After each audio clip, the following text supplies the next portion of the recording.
내면 소통, 서문.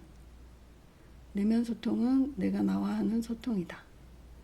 혼자 생각하는 것, 기억하는 것, 느끼는 것, 혼자 중얼대는 것 등이 모두 내면 소통이다. 다른 사람의 의도나 감정을 파악하는 것도 내면 소통이다.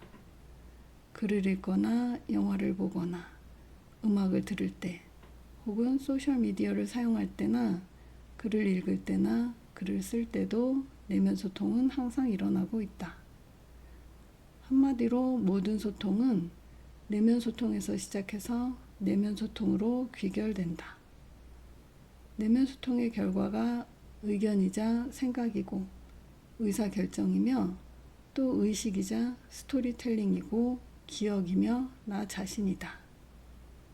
내면 소통은 나의 작동 방식이며 나라는 것의 생성 과정이다.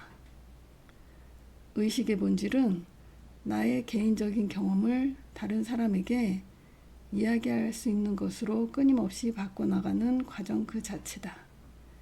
나의 개인적 경험을 다른 사람에게 보고할 만한 것으로 계속 만들어내는 과정이 곧 의식이다. 의식 자체가 내면 소통 과정이며 타인의 존재를 전제로 한다.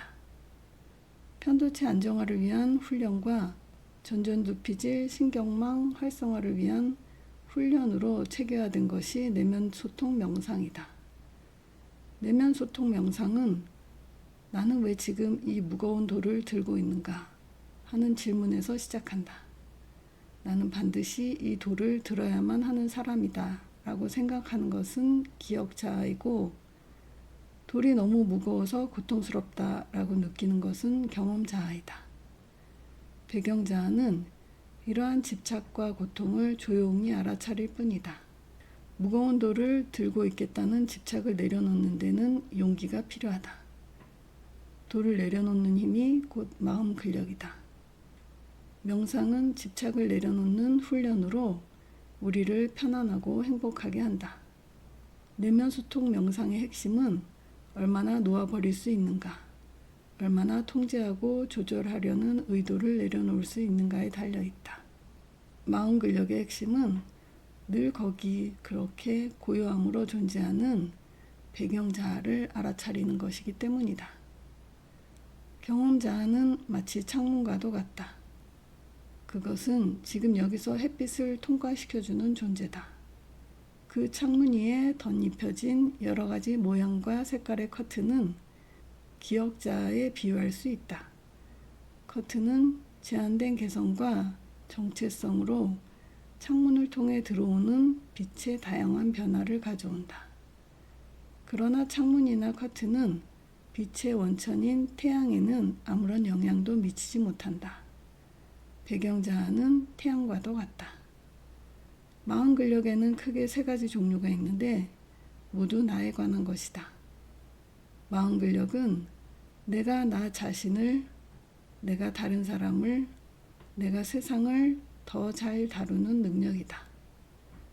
자신의 감정을 조절하는 자기 조절력, 타인과의 협력과 설득을 이뤄내는 대인관계력, 자신이 하고자 하는 일을 끊임없이 열정을 불러일으키는 자기 동기력 없이는 어떠한 일도 성취해낼 수 없다. 마음 근력을 강화한다는 것은 곧 나를 바꾼다는 뜻이다. 나를 바꾼다는 것은 곧 세상을 바꾼다는 것과 같은 뜻이다. 내가 달라지면 내가 사는 삶과 환경이 달라진다.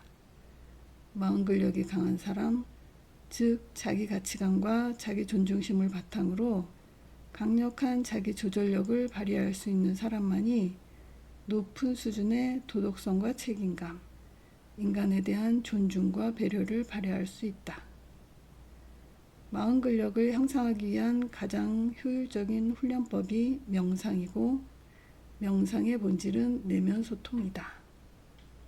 1장 마음 근력 훈련이 필요한 이유. 마음 근력은 인간이 어떤 일을 해내기 위한 기본적인 성취 역량이다. 강력한 마음 근력을 지닌다는 것은 스스로 원하는 일을 해낼 높은 성취 역량을 지닌다는 것이기도 하다.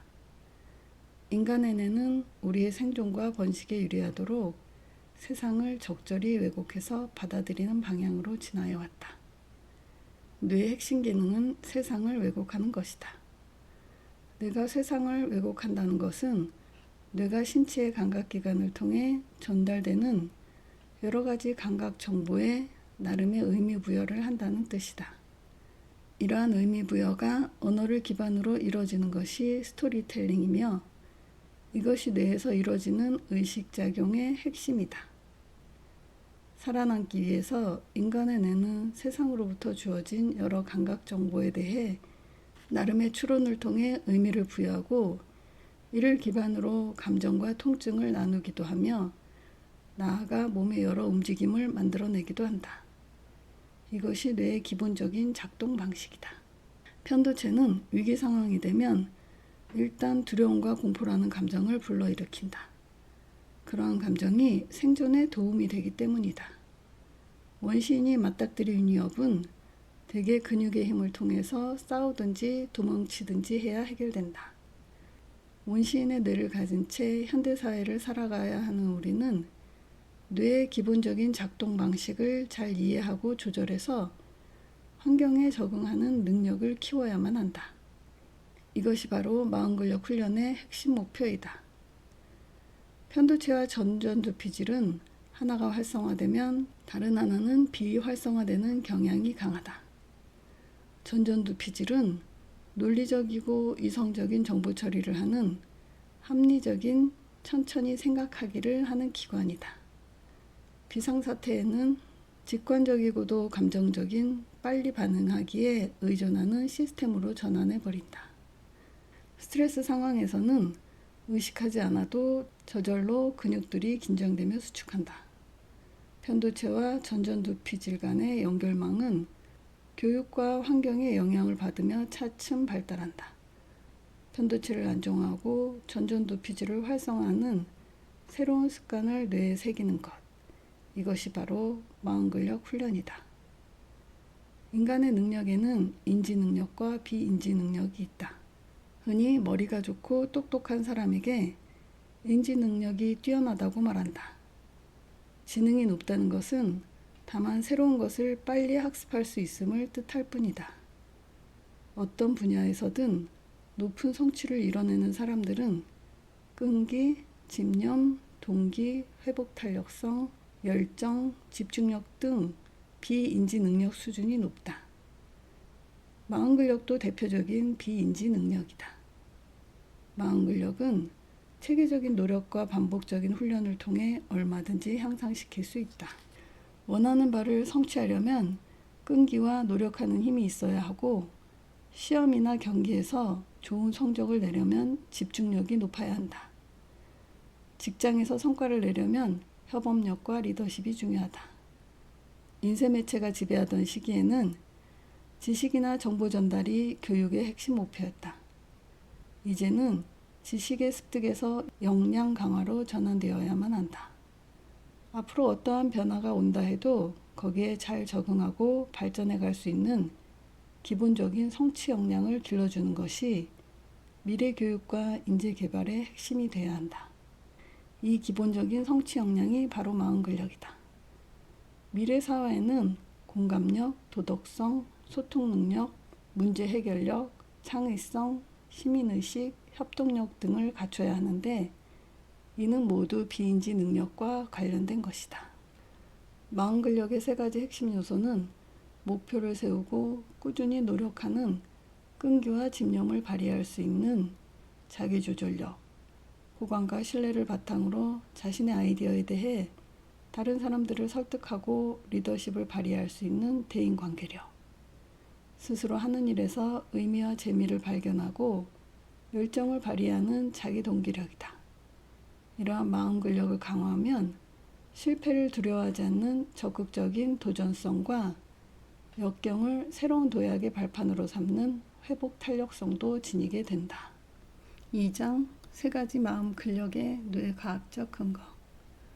나를 조절하고 다스리는 능력은 자기 조절력이고 나를 비롯해 주변 사람들과 좋은 관계를 맺는 능력은 대인 관계력이며 그것, 즉 여러 가지 세상 일을 스스로 동기부여를 해서 열정을 갖고 해내는 능력은 자기 동기력이다. 자기 자신에 대해 자부심을 느끼고 주변 사람들을 존중하고 배려하며 스스로 하는 일에서 의미를 찾고 즐거워하는 사람은 행복해지기 마련이다. 세 가지 범주와 어떻게 소통하고 관계를 맺느냐에 따라 나를 둘러싼 세상과 나의 삶이 달라진다. 나와 계속해서 커뮤니케이션 하는 존재들이 곧 나의 세계다. 내가 관심을 기울이며 들여다보는 것이 나의 세계다.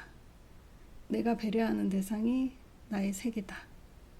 이 세상은 나의 관심과 소통의 결과인 것이다. 인간은 관심을 갖고 돌보는 존재다. 다른 사람을 돌보고 보살피는 것이 배려이고 이는 대인관계력과 관련이 있다. 자기 자신을 철저하게 이해하는 통찰력을 꿰뚫어봄이라고 하고 주변 사람들을 되돌아보아 배려하고 이해하는 통찰력은 되돌아봄이라고 한다. 그리고 사물에 관심을 기울이고 바라보아 이해하는 통찰력은 둘러봄이라고 한다.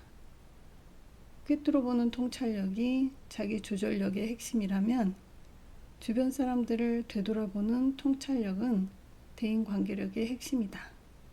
나아가 주변 사물을 폭넓게 둘러보는 통찰력은 자기 동력의 핵심이라고 할 수 있다.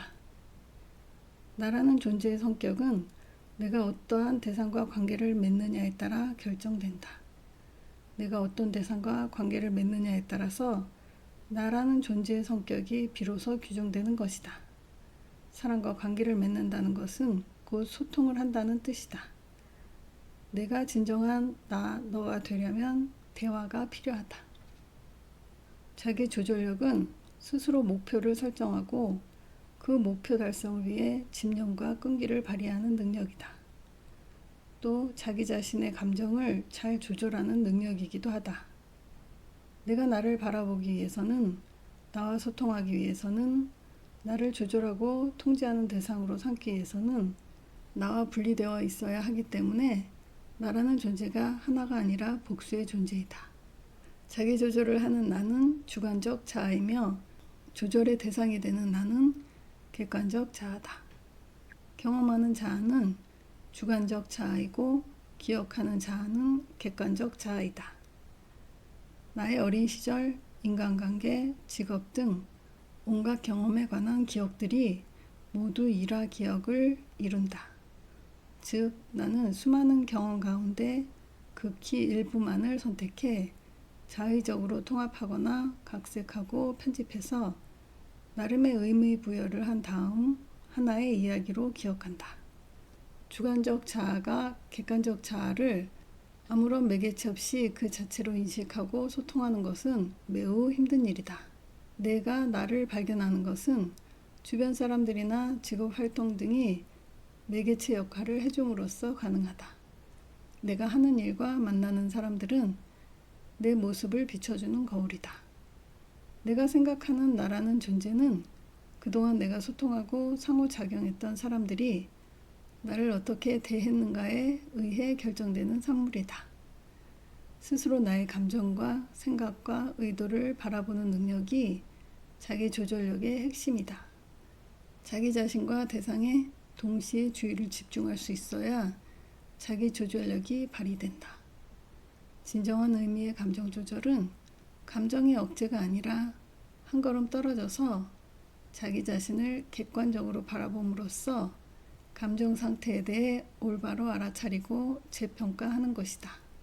자기 조절력도 반복적인 훈련을 통해 강화될 수 있다.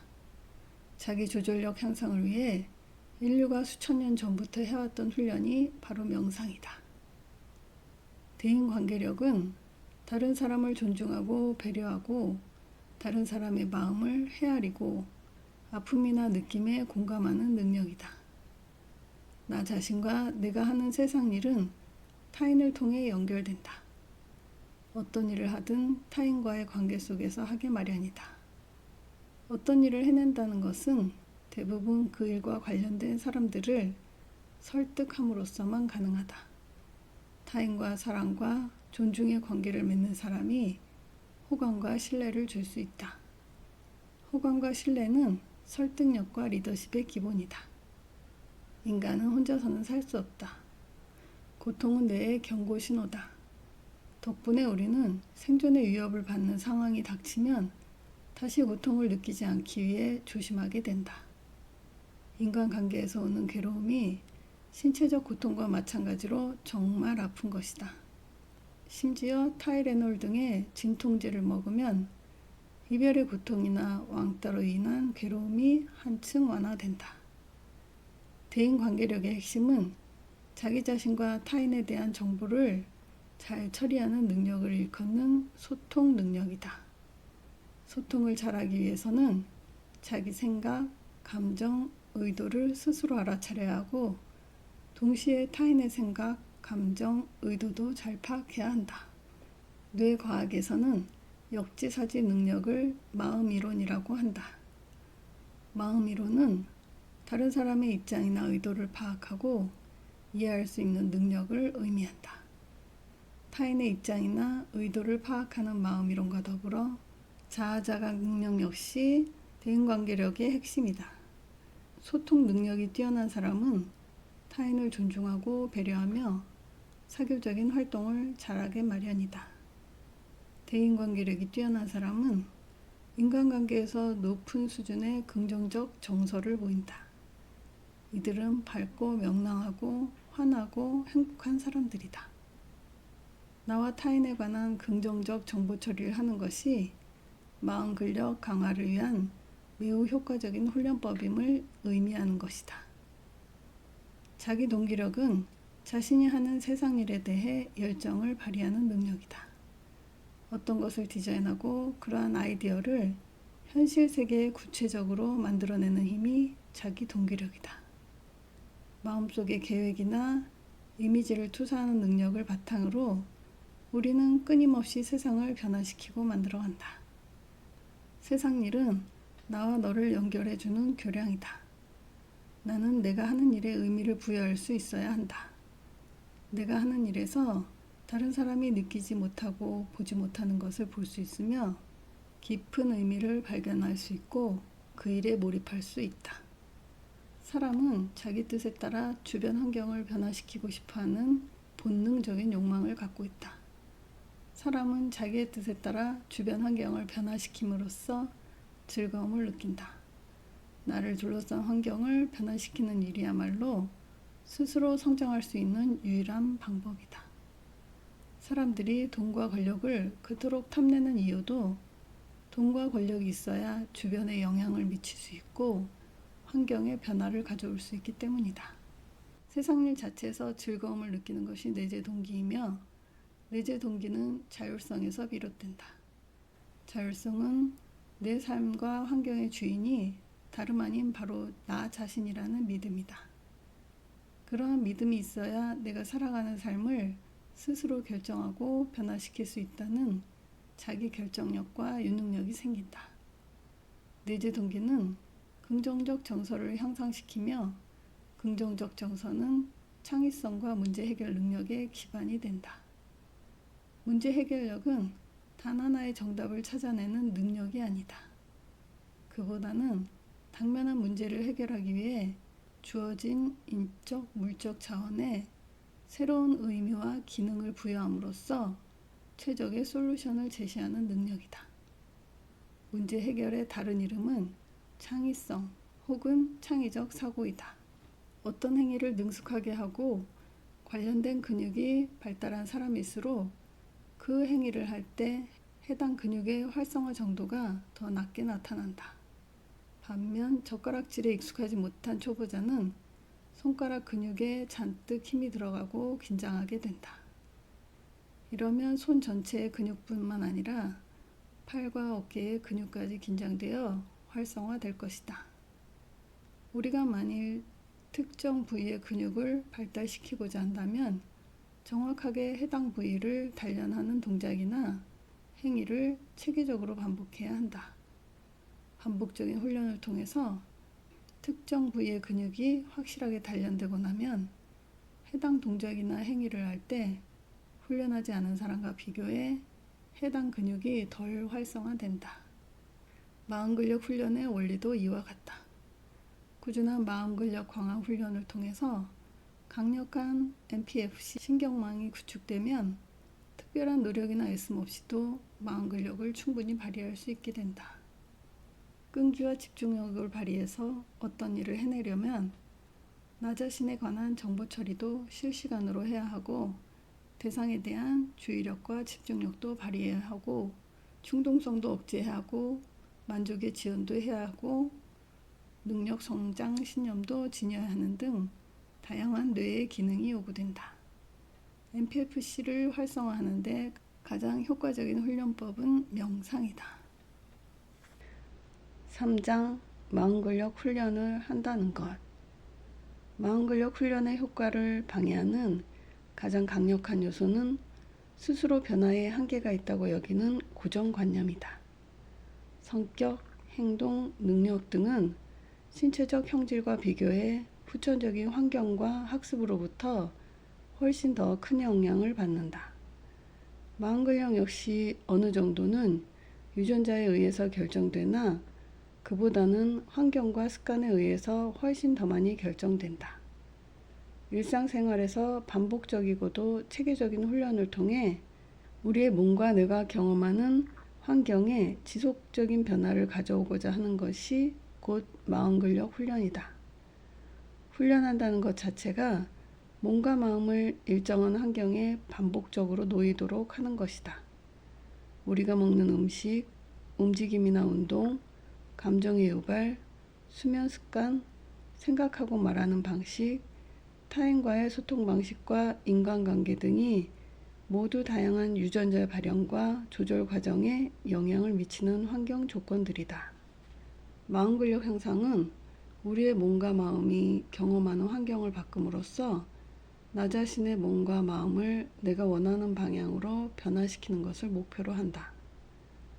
우리는 내 몸과의 소통 방식을 개선함으로써 편도체를 안정화하고 내 마음과의 소통 방식을 바꿈으로써 전전두피질을 활성화하는 훈련들을 살펴볼 것이다.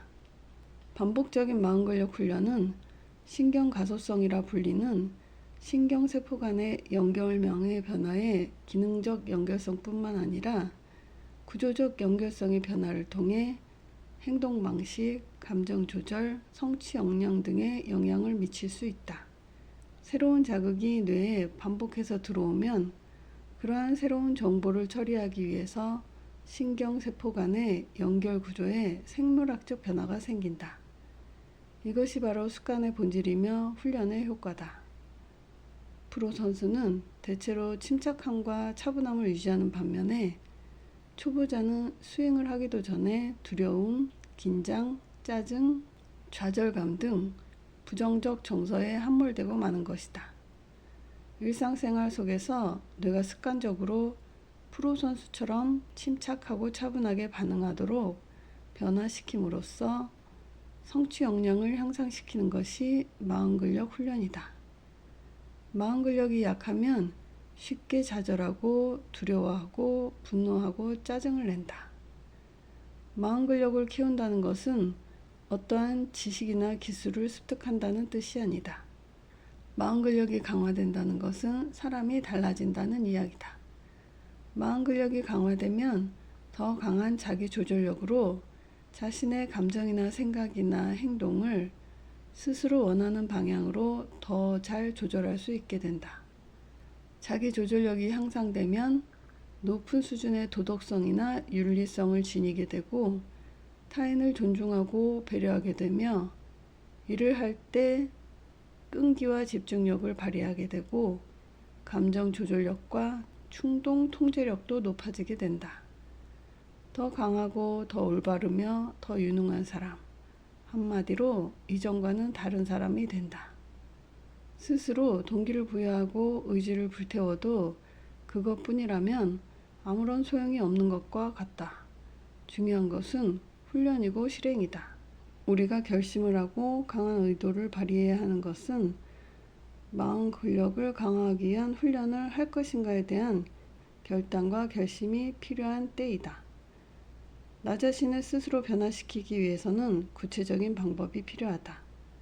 매일 꾸준히 운동하면 몸의 근육이 단련되는 것처럼 매일 밤 잠들기 전에 10분씩만이라도 마음근력 훈련을 꾸준히 하게 되면 빠르면 1개월, 늦어도 3개월 뒤에는 스스로 느낄 수 있을 만큼의 변화가 찾아오기 시작할 것이다. 연습과 훈련은 뇌에 반복적인 자극을 가함으로써 그러한 기능을 담당하는 신경망이 더욱 효율적으로 작동할 수 있도록 하는 것이다. 운동, 악기 연주, 무술, 수학 문제풀이, 외국어 학습, 자전거 타기, 온라인 게임, 자동차 운전 등 무엇이든 반복 훈련을 통해 익숙해진다는 것은 그러한 일을 보다 효율적으로 해낼 수 있는 신경망이 강화된다는 뜻이다. 마음근력 강화로 인한 기질의 변화는 좀 더 침착하고 차분해지며 평화롭고 잔잔한 마음 상태를 유지하게 된다. 스스로 하고자 하는 일에 더 잘 집중하고 꾸준히 노력하는 힘과 끈기를 발휘할 수 있게 된다. 공감 능력과 타인의 의도 파악 능력이 향상되고 존중과 배려의 마음이 자연스럽게 흘러나오게 된다. 세상 일에 좀 더 깊은 관심과 흥미를 갖게 되고 실패를 두려워하지 않아 적극적인 도전성을 지니게 되며 역경을 극복하고 다시 튀어오르는 회복 탄력성이 강화된다. 선천적으로 몸이 약한 사람도 꾸준히 운동을 하면 건강한 사람이 될 수 있듯이 마음 근력도 꾸준한 노력을 통해 얼마든지 강화할 수 있다. 더욱이 이러한 변화는 나이에 상관없이 얼마든지 가능하다. 4장 내가 나를 변화시킨다는 것. 마음 근력을 강화한다는 것은 결국 내가 나를 변화시키는 것이다. 나라는 존재는 하나의 실체가 아니며 여러 구성 요소로 이루어진 복합체다. 이러한 여러 실체가 끊임없이 상호작용하며 살아 움직이는 존재다. 지속적인 내면 소통의 과정 자체가 바로 자아이다. 내가 하는 생각과 의식 자체가 이미 하나의 소통이다. 즉, 나는 내가 하는 소통 그 자체다. 나는 내가 하는 소통의 결과로 생산되는 것이다. 나라는 관념, 즉 자의식은 내 몸이 지각하는 온갖 경험에 대한 스토리텔링의 결과다. 그런데 나의 경험에 대한 스토리텔링 혹은 의미부여는 다른 사람과 공유됨으로써 완성된다. 나는 하나의 마음을 지닌 실체가 아니라 여러 마음들이 모여서 서로 경쟁하며 살아가는 마음의 공동체다. 뇌는 그 중에서 가장 큰 목소리를 내는 사건에 대해 가장 합리적인 해석을 사후로 내리는데 그 결과 하나의 자아가 모든 것을 관할하고 통제한다는 느낌을 만들어내게 한다. 내가 의식하고 통제할 수 있는 나의 생각이나 행동은 나 자신의 극히 일부에 불과하다. 지금 내가 생각하는 나는 나의 모든 것이 아니다. 내 의식에 떠오르지 않는 또 다른 나는 의식 저 뒤편 혹은 저 아래 어딘가에 숨어 있다. 당신의 몸의 여러 기관이나 세포에서 일어나는 수많은 일은 물론 감정의 유발까지 모두 당신 자신이 하는 것임에도 불구하고 내가 한다는 사실을 알 수도 없고 느낄 수조차 없다. 이처럼 나의 자의식은 나라는 실체에 있어서 지극히 일부분과 관련될 뿐이다. 내 의식이 잘 드러나지 않는 또 다른 나는 잠재의식이라 불리기도 한다. 잠재의식은 우리 자신이 하는 생각과 행동에 수시로 영향을 미치지만 스스로 깨닫지 못하는 경우가 많다. 우리가 다른 사람과의 갈등과 괴로움을 겪는 근본적인 이유는 나 자신이 하나의 견고한 실체로서 영원히 지속되리라는 환상을 갖고 있기 때문이다. 그러나 나는 견고한 실체가 아니다. 변치 않는 실체로서의 나라고 할 수 있는 것은 아무것도 없다라는 깨달음에서 깊은 평정심을 얻게 된다. 그래야 깊이 있는 내면 소통이 가능해지며 진정한 자유와 행복감을 누릴 수 있다. 그래야 마음 근력이 강화된다.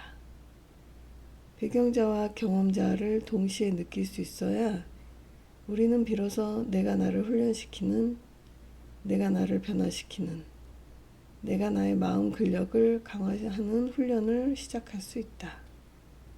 배경자를 알아차리는 것이야말로 내면 소통의 출발점이자 마음 근력 훈련의 첫걸음이다. 자신을 변화시키기 위해서는 두 가지가 필요하다. 하나는 변화의 대상이 되는 자아이고, 다른 하나는 그 자아를 변화시키려는 의지를 지닌 자아다. 변화의 대상이 되는 자아는 기존의 습관의 지배를 받는 자아다. 이러한 기존의 자아를 바꾸고자 하는 자아는 변화의 의지를 지닌 자아다. 새로운 스토리텔링을 시도하는 자아다.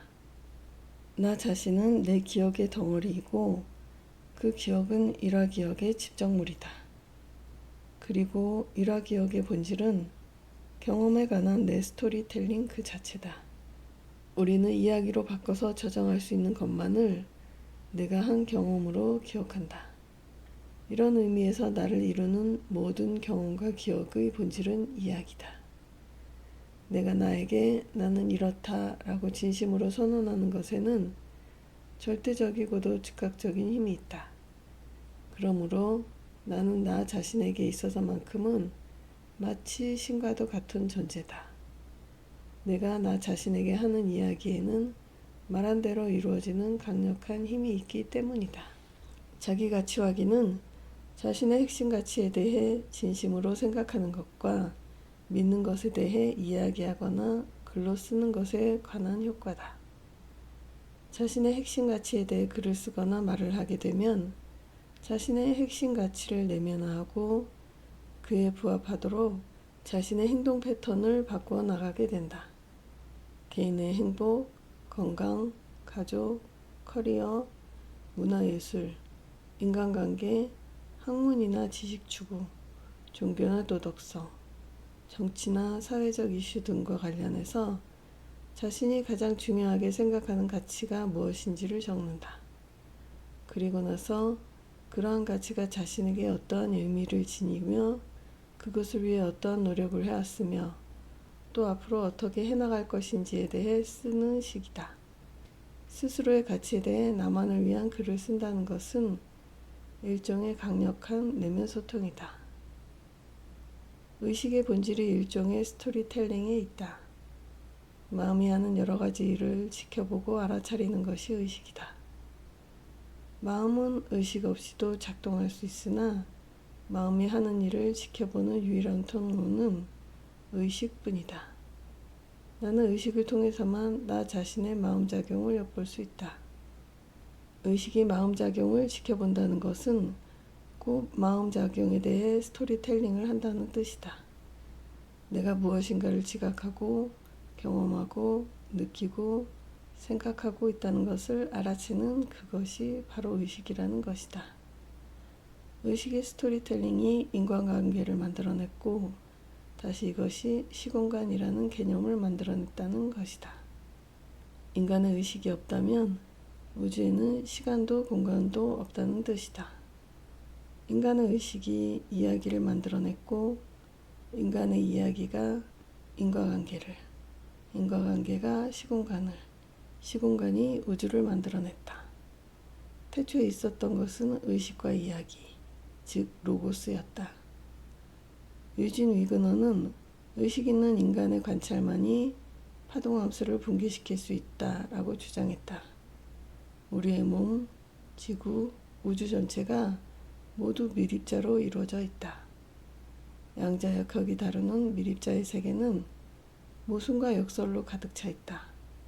그러나 양자역학은 우리의 일상적인 삶을 엄청나게 바꿔놓았다. 양자역학에 따르면 우주의 모든 것은 우주 파동함수로 표현된다. 이 함수는 양자역학 법칙에 따라 변하고 여러 가지 사건들이 생길 확률을 결정한다. 어떤 사건이 발생하는 것은 우주의 파동함수의 일부가 붕괴됐다는 뜻이다. 어떤 사건이 발생하는 것은 우주의 파동함수의 일부가 붕괴됐다는 뜻이다. 인간의 의식이 미립자에 직접적인 영향을 미칠 수 있는 이유는 의식작용 자체가 일종의 양자중력에 의해 생기는 현상이기 때문이다. 양자가 스스로 붕괴하는 객관적인 수축이 일어나고 그중 우연히 양자결맞음이라는 조화로운 현상이 생기게 되면 양자중력도 발생한다는 것이다. 양자중력은 신경세포 속 다른 곳에 위치한 양자들을 이끌림 현상을 통해 집약시킨다.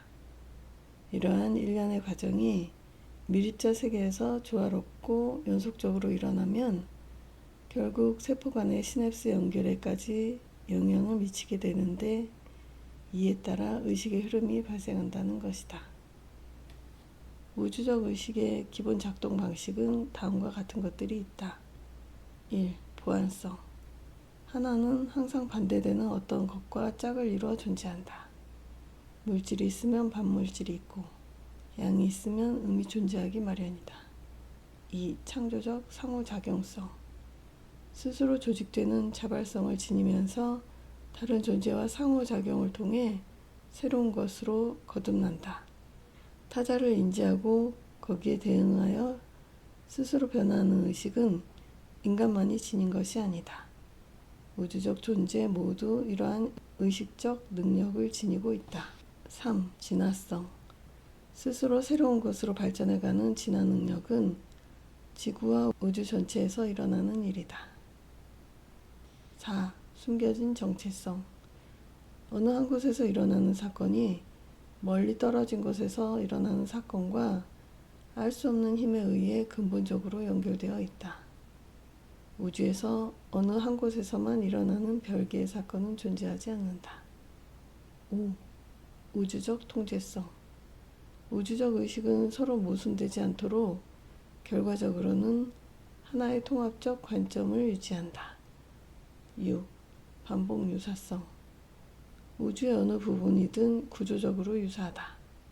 미시적인 세계를 바라보는 사람과 거시적인 세계를 바라보는 사람이 서로 이해할 수 있는 것은 우주의 모든 차원에서 구조적 유사성이 반복적으로 일어나기 때문이다.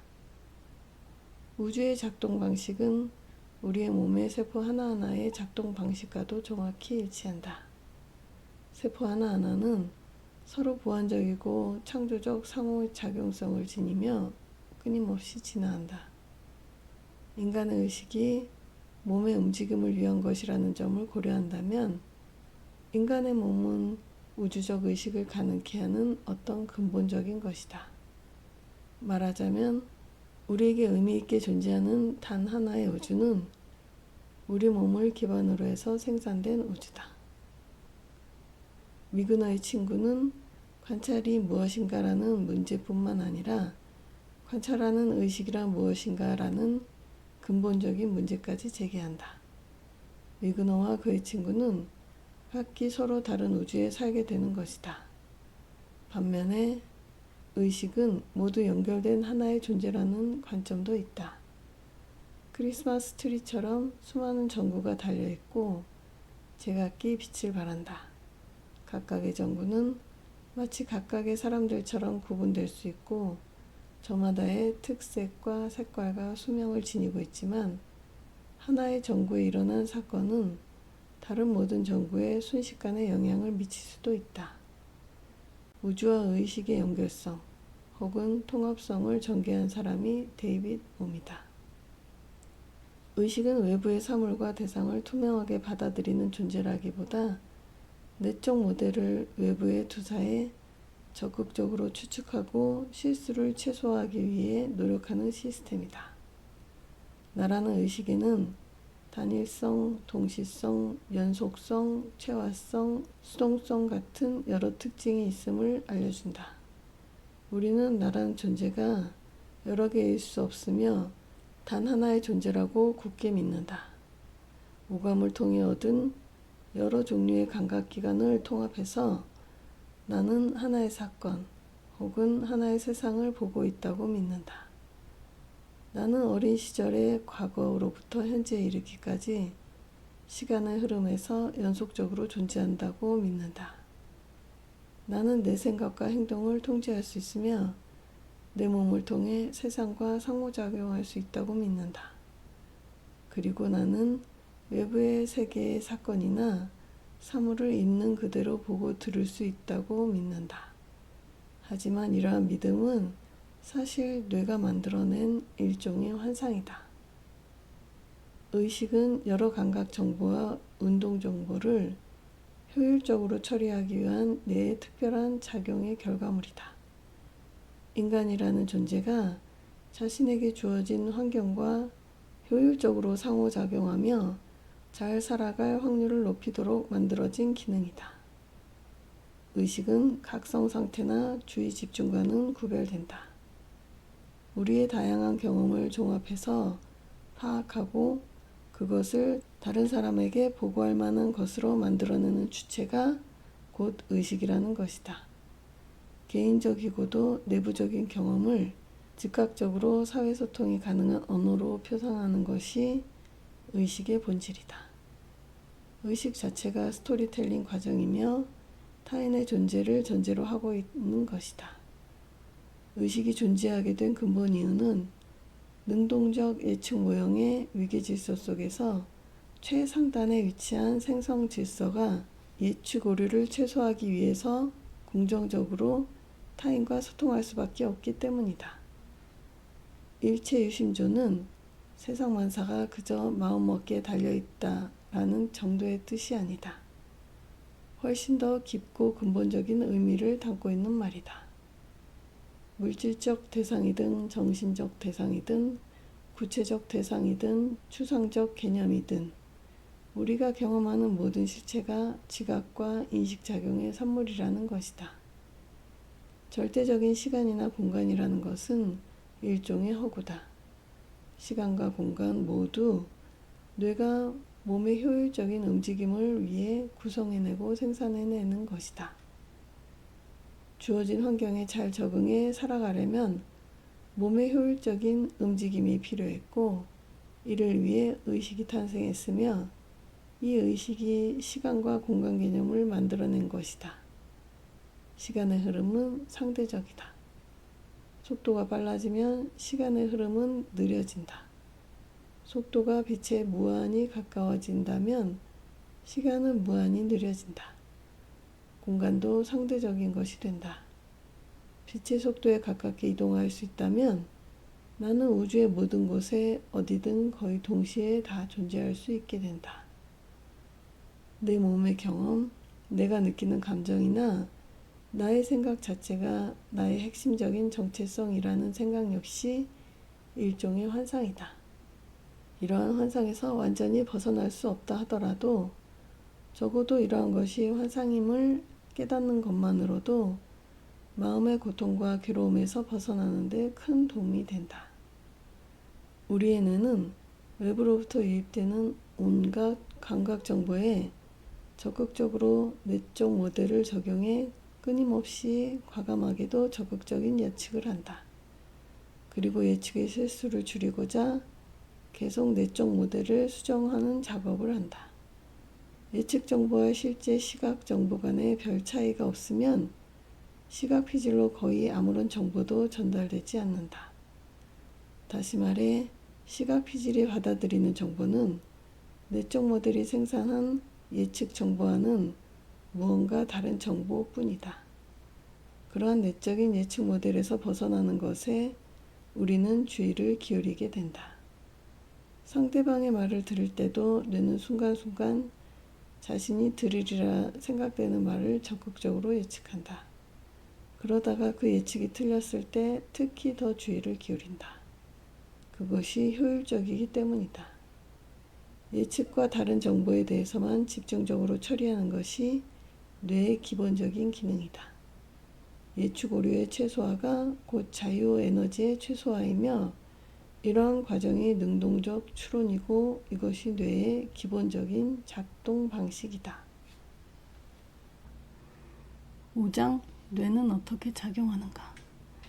우리의 의식이 단일성, 동시성, 영속성, 최화성, 수동성을 만들어내며 그 결과 안정적이고도 일관적인 스토리텔링의 주제인 의식이 완성된다는 것을 살펴보았다. 뇌가 이러한 일을 해내는 것은 뇌의 추론 능력에 있다. 눈, 귀, 피부 등 다양한 감각기관이 우리 뇌에 전달되는 감각 정보들을 통해 지각 편린을 생성하고 이를 바탕으로 앞에 펼쳐진 사건과 사물들을 구성하며 더 나아가 내가 지금 몸담는 환경이라는 하나의 의미 있는 스토리텔링을 만들어낸다. 여기서 의미 있는의 뜻은 내게 주어진 환경에서 효율적으로 생존하기에 적절하다라는 것이다. 내면 소통 훈련의 출발점은 바로 의식이 스토리텔링을 더 씌우기 이전의 원재료인 감각 정보에 직접 접근해 보는 것이다. 우리가 경험하는 바를 있는 그대로 바라본다는 뜻이다. 시각이든 청각이든 특정 감각 자료로부터 어떠한 지각 편린을 얻어내는 과정에는 적극적인 추론의 과정이 요구된다. 뇌가 내적 모델을 바탕으로 추론을 한다는 것은 뇌가 외부 자극을 적극적으로 개입해 그것에 의미를 부여하고 조직하여 재생산해낸다. 이러한 의미 과정의 기본적인 논리 구조가 가설적 추론 혹은 가추이다. 연역법은 규칙, 사례, 결과의 순으로 진행되는 논리 구조이다. 귀납법은 사례, 결과, 규칙의 순서로 진행되고 가추법은 규칙, 결과, 사례의 순서로 진행된다. 내적 모델은 곧 규칙이고 유입되는 감각 자료는 결과이며 이를 바탕으로 추론한 결과가 우리가 보고 듣는 사례가 된다. 이 규칙은 사전 지식이 된다. 습관적인 스토리텔링의 방식과 내용을 변화시키고자 할 때 가장 집중해야 하는 것이 바로 이 규칙을 바꾸는 것이다. 규칙을 바꾼다는 것은 생성 모델을 바꾸는 것이다. 다시 말해 내면 소통 훈련을 통해 마음 근력을 강화한다는 것은 바로 이 생성 모델을 바꾸고자 하는 것이다. 각성 상태가 상향 적응 과정, 즉 감각 정보로 내적 모델을 구축하고 재구성하는 과정이고 수면 상태는 하향 적응 과정, 즉 내적 모델을 기반으로 감각 정보를 처리하는 모델을 구축하고 재구성하는 과정이다. 자유에너지 원칙에 따르면 모든 생명 시스템은 내부와 외부를 구별하는 경계를 지니고 있는데 이 경계 밖에서 주어지는 외적 정보와 경계 안에 존재하는 내적 모델 간의 괴리가 곧 서프라이즈이며 예측의 오류다. 내적 모델을 수정함으로써 예측 오류를 최소화하고 서프라이즈를 줄여가는 것을 자유에너지 최소화의 법칙이라고 한다. 지금 주어진 감각자료의 의미, 즉 이 감각자료를 발생시킨 외부의 원인이 무엇인가에 대한 해석은 과거의 비슷한 경험을 통해 형성된 사전 지식으로부터 영향을 받는다. 보고 듣고 느끼는 모든 것이 뇌의 추론의 결과다. 자신의 행위에 대한 피드백을 받는 어떤 주체가 떠오르게 되는데 이것이 곧 자의식이다. 자의식의 발생은 능동적 추론의 필연적인 결과인 셈이다. 능동적 추론의 목표는 행위, 즉 움직임, 지각, 해석 등을 통해 예상되는 서프라이즈, 즉 엔트로피 또는 불확실성을 최소화하는 것이다. 이 과정에는 의도가 개입되고 이것이 바로 의식의 기반이 된다. 의식은 나의 의도나 행동이 가져올 수 있는 미래에 관한 추론 그 자체라고도 할 수 있다. 뇌는 자유에너지를 최소화하기 위해 존재하는 시스템이기 때문에 우리의 모든 행동, 지각, 학습, 의사결정 등도 자유에너지 최소화 법칙을 따를 수밖에 없다. 뇌가 서프라이즈를 줄이기 위해 내적 모델을 수정한다는 것은 곧 환경과 상호작용하며 움직임에 관해 끊임없는 의미 부여와 예측을 한다는 뜻이다. 우리 의식에는 자유에너지의 최소화 과정이 곧 스토리텔링으로 나타난다. 의식의 본질은 지속적인 스토리텔링이고 이러한 스토리텔링이 곧 내면 소통이다. 생명체의 경계가 마코프 블랭킷이라는 의미는 내부의 상태가 자기 경계의 자유에너지를 최소화하기 위해 작동한다는 뜻이다. 하나의 사건이 다른 사건에 확률적으로 영향을 미치는 과정을 마코프 체인이라고 하고, 하나의 사건이 발생할 확률이 그 이전의 사건에 영향을 받을 때 두 사건은 마코프 체인으로 묶여 있다고 정의한다. 일상생활이나 과학에서 확률적 관심을 두는 사건들은 대부분 서로 영향을 주고받는 것들이다. 마코프 체인의 개념이 특히 유용한 분야는 커뮤니케이션이다.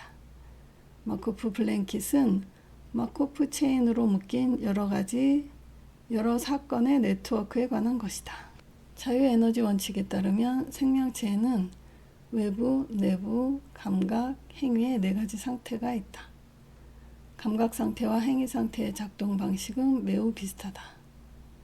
외부로부터 주어지는 감각 정보와 내적 모델에서 생성되는 예측 간의 차이가 바로 예측 오류이고, 이 예측 오류를 바탕으로 감각 정보를 바꾸기 위한 행위다. 그리고 예측 오류를 바탕으로 예측 내용을 바꾸는 것이 지각이다. 예측 오류의 수정 과정은 무의식적이고도 자동적으로 빠르게 처리된다. 예측 오류의 최소화 과정은 모든 층위의 신경 시스템의 차원에서 자동적으로 이루어지는 것이며, 그 최상위 시스템에 존재하는 주체가 의식이다. 대상을 인식한다는 것은 결국 나를 인식하는 것이고, 나에 대한 인식은 대상을 통해서 가능해지며, 동시에 대상을 인식하는 것에는 나의 행위 가능성이 투사된다. 의식은 행위와 자각, 대상과 인식 사이에 끊임없는 소용돌이로부터 떠오른다. 의식은 능동적 추론의 주체이면서 동시에 능동적 추론 과정에 의해 생산되는 산물이기도 하다. 이러한 의식은 주로 이야기와 의도를 생산하지만, 감각 상태나 행위 상태에 마코프 블랭킷이 처리하는 모든 정보를 일일이 관여하지는 않는다. 대개는 자체적인 능동적 추론 시스템으로 처리된다. 내 의식은 내 몸이 느끼는 모든 감각이나 내 행위에 필요한 모든 정보를 다 알지 못하며 다 처리되는 것도 아니다. 나라는 자의식은 움직임을 위한 능동적 추론의 필연적인 결과물인 이유이고, 자의식이 등장하는 이유다. 나를 다른 사람과 구분해서 인식하는 것은 자의식의 기본 요소다. 지금 내가 느끼는 감각의 근원이 나의 내부인가 아니면 외부인가 하는 것은 나의 움직임을 계획하고 또 그 결과를 예측하는 데 있어서 매우 중요한 문제다. 경계에 둘러싸인 하나의 중심축 혹은 내부가 상정되는데, 이것이 바로 자의식 발생의 핵심 과정이다. 이 모든 과정이 지향하는 목표는 성장과 발전을 위한 알레스테시스의 성취다. 자의식은 실제 경험하는 것과는 다른 현실을 내 의도에 따라 만들어낼 수 있다는 자기 확신의 결과물이다. 내 행위의 결과가 지금 내가 경험하는 것과 다른 것을 만들어낼 것이라는 추론 과정에 의해서 시간적 두께도 구성된다. 다시 말해, 시간의 흐름이라는 인식은 결국 의도와 움직임의 상관관계에 대한 인식에서 도출되는 것이다. 의식이 있다는 것은 깨어있는 상태, 즉 각성 상태에 있는 것을 의미한다. 나의 상태와 움직임을 지각하고 반응하는 것은 곧 경계와 내면 간의 소통이다. 그것이 곧 수행이다. 건강한 뇌라면 여러 감각 정보 가운데 무의미한 정보나 오류는 무시하고 예측 오류에 따라서 사전 믿음을 수정하여 유의미하고 중요한 정보에 가중치를 두고 추론한다. 추론을 하는 뇌의 입장에서는 예측 오류가 사전 믿음보다 더 정확하고 믿을 만한 고품질의 정보다. 따라서 더 높은 가중치가 주어지며 지각에 더 큰 영향을 미치게 된다. 환각이 없는 것을 보거나 듣는 것이라면 망상은 헛된 것을 믿는 것이다. 망상은 항상 진리라는 이름으로 우리 앞에 등장한다. 따라서 우리는 각자의 확고한 신념을 돌이켜보고 그것의 본질이 모두 망상임을 깨달아야 한다. 우리 삶에 등장하는 모든 실체와 진리의 본 모습이 사실은 거꾸로 뒤집힌 헛된 꿈임을 깨달아야 한다. 이것이 바로 전도몽상이다. 진리에 대한 미친 듯한 집착으로부터 우리를 자유롭게 하는 것. 오직 이것만이 진정한 진리에 이르는 길이다. 도파민 시스템은 보상에 대한 반응 시스템이 아니라 새로운 자극에 대한 추론의 결과에 반응하는 시스템으로 봐야 한다. 무언가 예측을 넘어서야, 즉 예측 오류의 가능성을 유발해야, 또는 미처 기대도 안 했던 것이 새로운 자극으로 주어져야 보상으로 작동한다. 즉 도파민 시스템은 서프라이즈의 가능성이 있는 새로운 자극에 의해서만 가동된다. 인간관계에서든 행동 실험 상황에서든 한 사람의 행동을 바꾸려면 새로운 환경에 놓이게 하거나 새로운 사전 자극을 제공해주면 된다. 달콤한 보상을 약속하거나 강력한 처벌을 예고하는 것보다는 새롭거나 불확실한 자극을 제공하는 것이 더 큰 학습 효과와 근본적인 행동 변화를 가져올 것이다. 깨어있는 알아차림의 상태는 지금 이 순간 벌어지는 모든 일을 마치 생전 처음 마주하듯이 대하는 것이다. 무언가를 당연하다고 여기는 순간 뇌는 그에 대한 정보들을 상당 부분 처리하지 않은 채 생략해버린다. 우리의 뇌는 늘 무언가를 처음 마주하는 상태인 것처럼 작동해야 한다. 그래야 도파민 회로가 활성되고 그래야 새로운 마음의 습관이 형성된다. 그래야 행복해진다. 알아차림 명상은 모든 감각 상태와 내부 상태가 능동적 추론과 예측적 조절에 활발히 몰입하는 상태이며 주어지는 모든 자극을 새로운 자극으로 받아들여 지속적으로 도파민 회로가 작동하는 상태라 할 수 있다. 알아차림 명상과 아나파나사티와 같은 호흡 명상이 지극한 기분과 행복을 주는 이유다. 호흡 훈련은 주로 감각 상태, 움직임 명상은 행위 상태, 자기 참조 과정 훈련은 내부 상태에 중점을 둔다. 행동 모드를 잠시나마 멈추고 존재 모드로 전환하기 위해 내 주위의 방향을 외부 상태에서 감각 상태, 행위 상태, 내부 상태 등 나의 내면으로 돌리는 것이 꼭 필요하다. 몸이 느끼는 감각, 나의 움직임, 생각이나 감정에 집중하는 것 등은 모두 알아차림 훈련이다. 6장 내재적 질서와 내면 소통. 인간의 감각과 경험의 방식이 과학적 사실보다는 왜곡된 환상을 더 편하고 자연스럽게 받아들이는 것은 우리 뇌가 구현해내는 일상적인 세계의 모습이 실제의 세계 모습과 다르기 때문이다. 뇌는 생존과 번식에 도움이 되는 방식으로 현실을 왜곡한다. 기계론적 세계관의 핵심은 독립적인 입자, 즉 전체를 이루는 부분들을 본질적으로 본다는 데 있다. 양자역학적 상태에서 독립적인 입자란 없다. 일시적으로 그렇게 보이는 것만 있을 뿐이다. 입자들은 고유한 자기만의 미치나 특성을 유지하지도 않는다. 모든 것은 전체가 유기적으로 연결된 하나의 커다란 덩어리이다. 내재적 질서로서 이 세상을 바라보기 위해서는 기본적인 사유의 단위가 입자나 실체가 아니라 사건이나 과정이 되어야 한다. 양자역학은 다음과 같은 불연속성, 비결정성, 비국지성을 전제로 하고 있다. 1. 불연속성. 원자핵의 주변을 도는 전자들은 특정한 궤도를 따라 움직인다. 따라서 한 궤도와 다른 궤도 사이에 전제가 존재할 수 없다. 그런데 전자가 궤도를 바꿀 때는 한 궤도에서 다른 궤도로 바로 점프해 버린다. 2. 비결정성.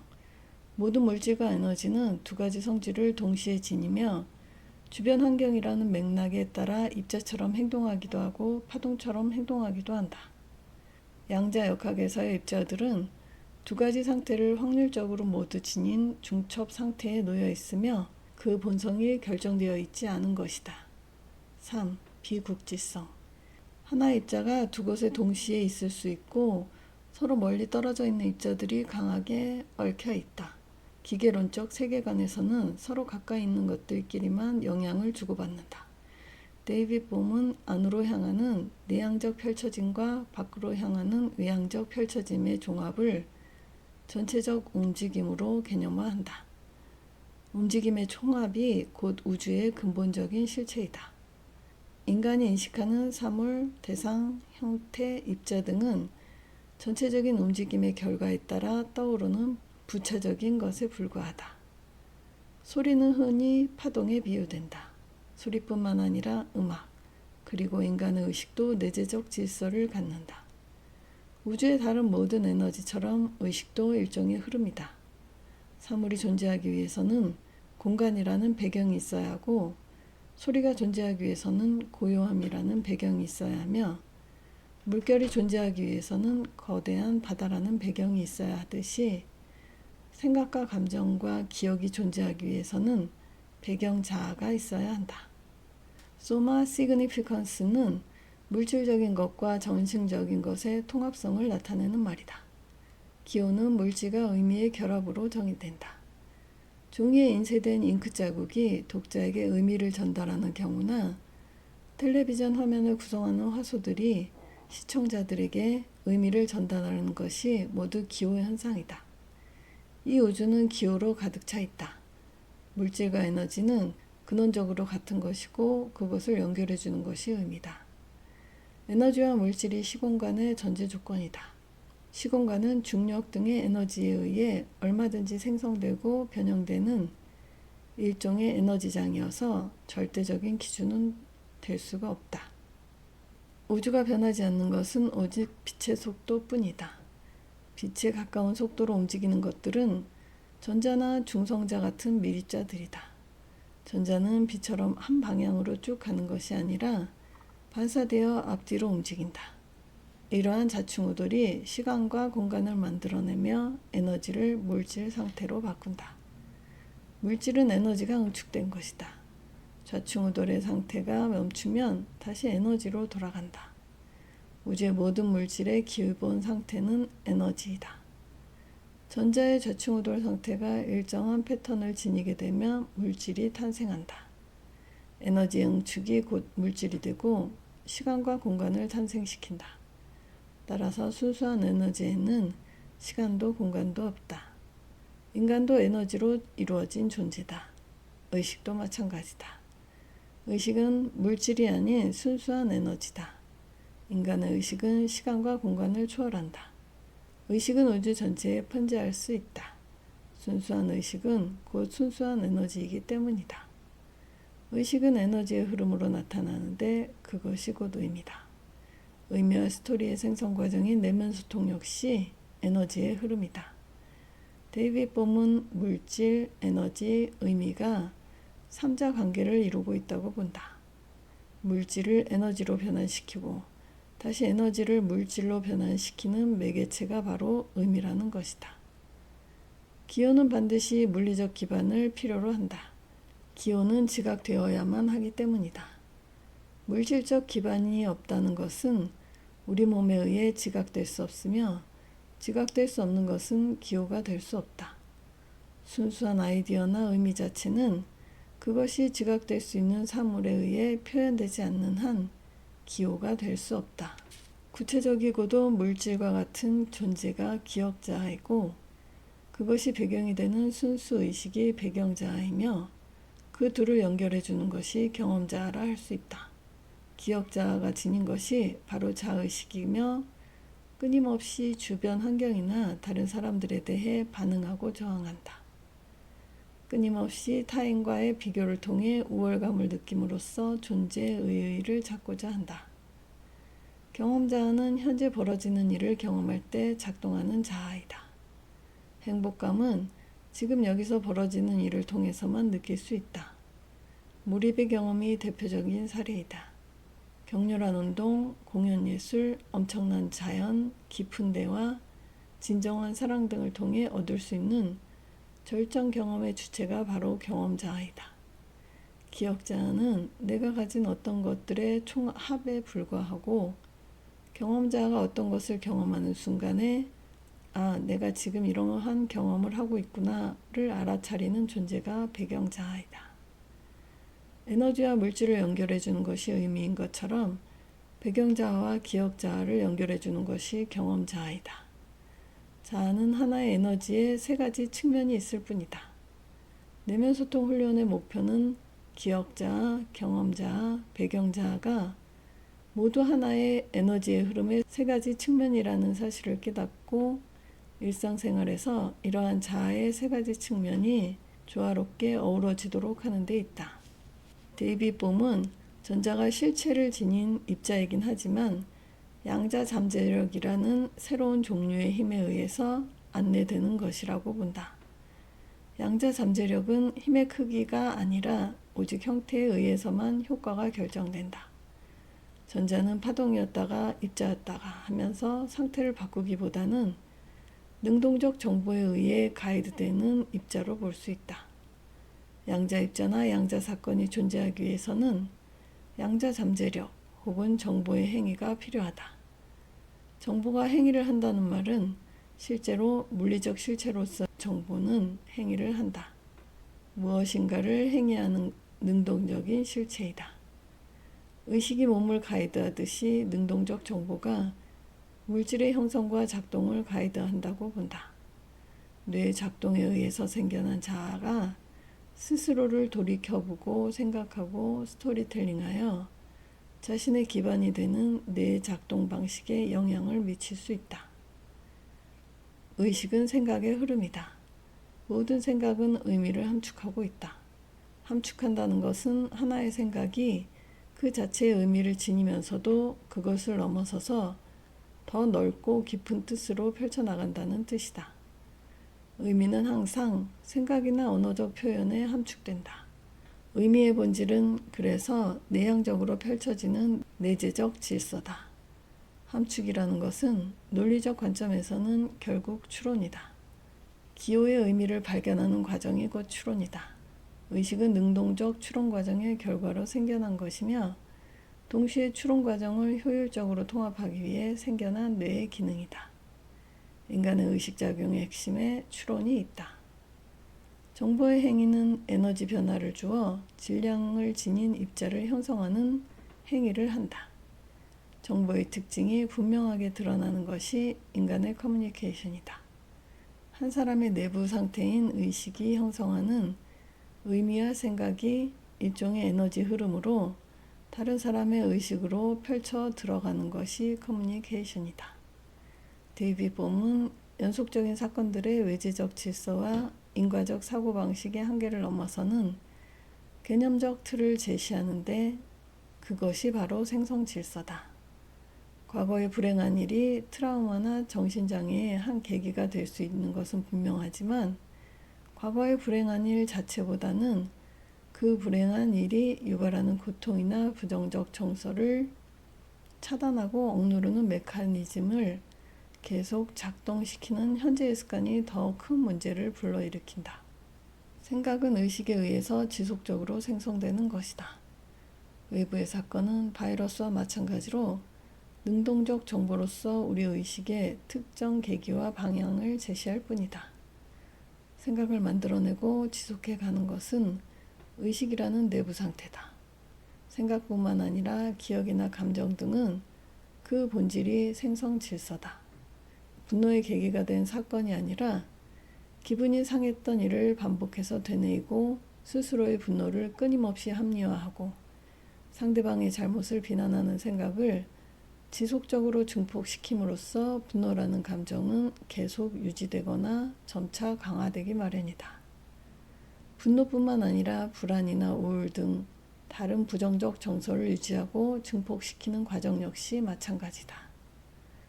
몸의 면역력을 키우는 것은 외부 바이러스에 반응하는 몸의 새로운 생성 질서를 만드는 것이고 마음 근력을 키우는 것은 외부의 부정적 사건에 반응하는 마음의 새로운 생성 질서를 건강한 방향으로 만들어내는 것이다.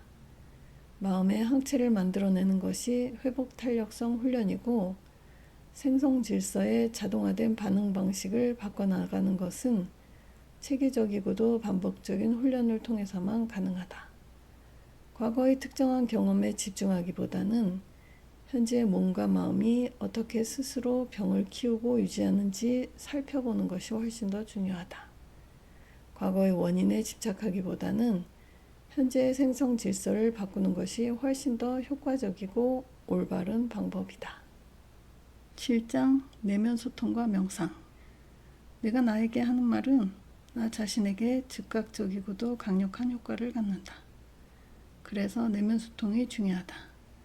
내면 소통이 곧 나의 정체성을 결정하기 때문이다. 우리는 내면 소통을 통해 우리 자신을 어떠한 방향으로든 변화시켜 나갈 수 있다. 대표적인 내면 소통의 형태가 혼자 생각하기다. 혼자 중얼거리거나 독백처럼 이야기할 수도 있다. 대인 소통에서는 다른 사람의 마음을 움직이는 설득이 주요 효과인데 반해 내면 소통에서는 자아의 변화가 주요 효과이다. 대인 소통에서는 정보의 전달 혹은 타인의 의견 변화가 중요한 관심 사항이지만 내면 소통에서는 자아 개념, 자의식, 자기 성찰 등 자아의 변화가 중요한 사안이다. 나의 생각과 의식은 지극히 공동체적인 산물이다. 언어를 사용하는 한 머릿속에서 혼자 하는 생각이라도 나만의 생각이 아니다. 일종의 사회적 소통이다. 한 개인의 정체성을 이루는 기본 바탕인 개인적 사유와 신념 체계 등이 본질적으로 공동체적 산물이기 때문이다. 나는 소중하다라는 믿음이 확고한 사람은 포기하거나 좌절하지도 않는다. 따라서 회복 탄력성을 지니게 된다. 마음 근력을 강화하기 위해서는 사랑의 목소리를 계속 나에게 들려주어야 한다. 긍정적인 셀프 토크는 특히 감사하기 훈련이나 자기 긍정과 결합하면 전전두피질 활성화 효과를 보인다. 내적 셀프 토크에는 여러 가지 생각, 결심, 기도 등이 있고 글쓰기나 글 읽기에도 내적 셀프 토크의 요소가 포함되어 있다. 외적 셀프 토크에는 소리내어 하는 구령, 기도, 주문, 만트라, 자기 암시 등이 모두 포함된다. 나도 모르게 소리내어 중얼거리거나 내뱉는 말도 모두 외적 셀프 토크다. 인간관계 갈등의 핵심은 실제 말다툼하는 순간이 아니라 혼자서 머릿속으로 부정적 상상 소통의 내용을 끊임없이 회고하고 예견하는 것을 반복하는 데 있다. 이렇게 함으로써 분노와 증오가 계속 커지고 고통과 불행감이 걷잡을 수 없이 증폭된다. 인간관계의 갈등이 실제로 존재하는 곳은 인간과 인간 사이라기보다는 각자의 머릿속이다. 따라서 인간관계 갈등의 해결의 열쇠는 두 사람 사이에 있는 것이 아니라 각자의 내면 소통의 내용을 바꾸는 데 있다. 예견된 상상 소통은 불안 증세를 가져오기도 한다. 전형적인 것이 대인 공포증 혹은 커뮤니케이션 불안증이다. 내 앞에 있는 사람들에게 잘 보이려는 욕심을 버리는 것과 지금 내 모습에 자신감을 가지는 것이다. 긍정적 정서의 유지가 중요한데 긍정적 정서는 자기 긍정과 타인 긍정을 통해 얻어진다.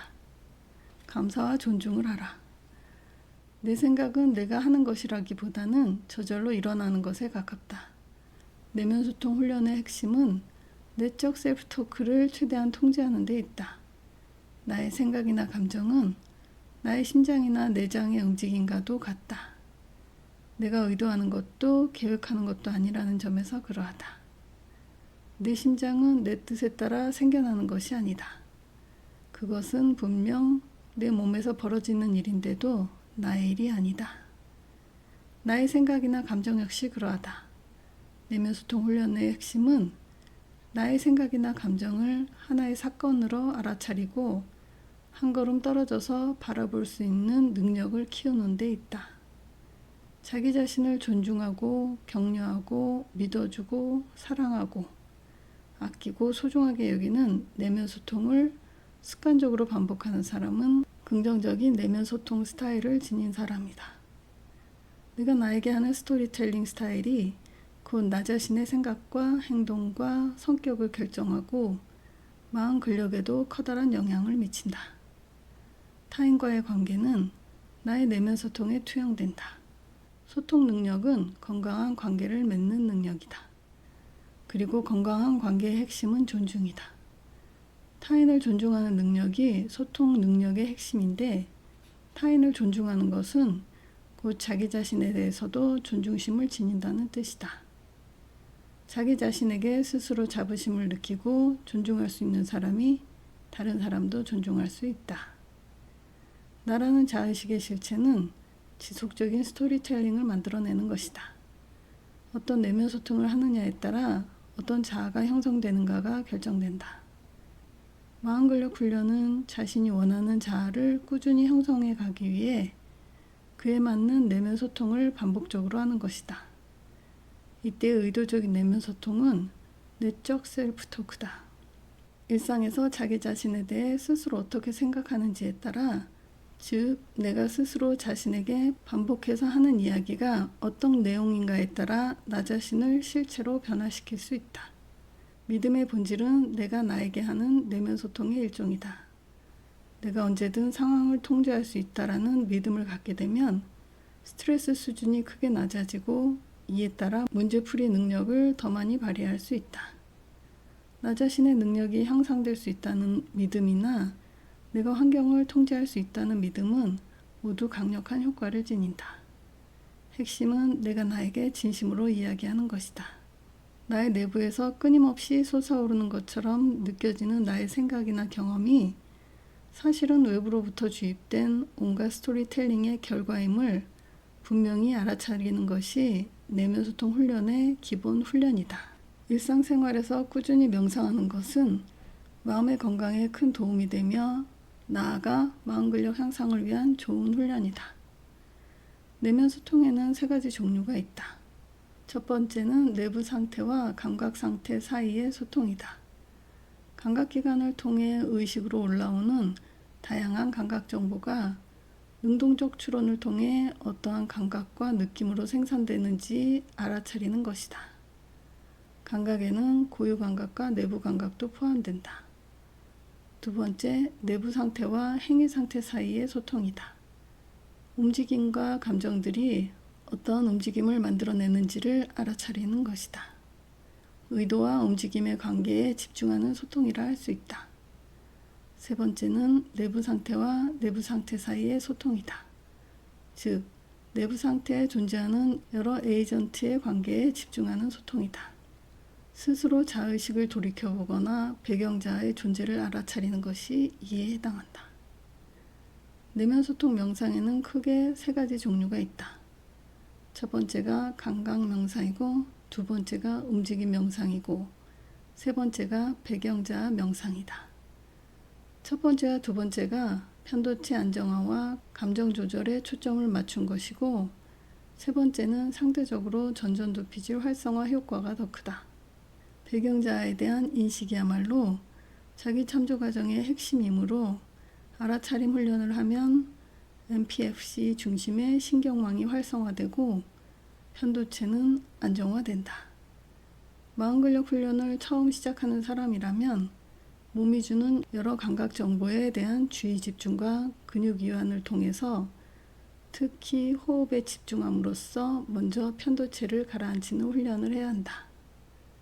사띠는 알아차림으로 현재 나에게 일어나는 경험이나 생각, 감정이나 느낌을 명확하게 알아차리고 바라본다는 뜻이다.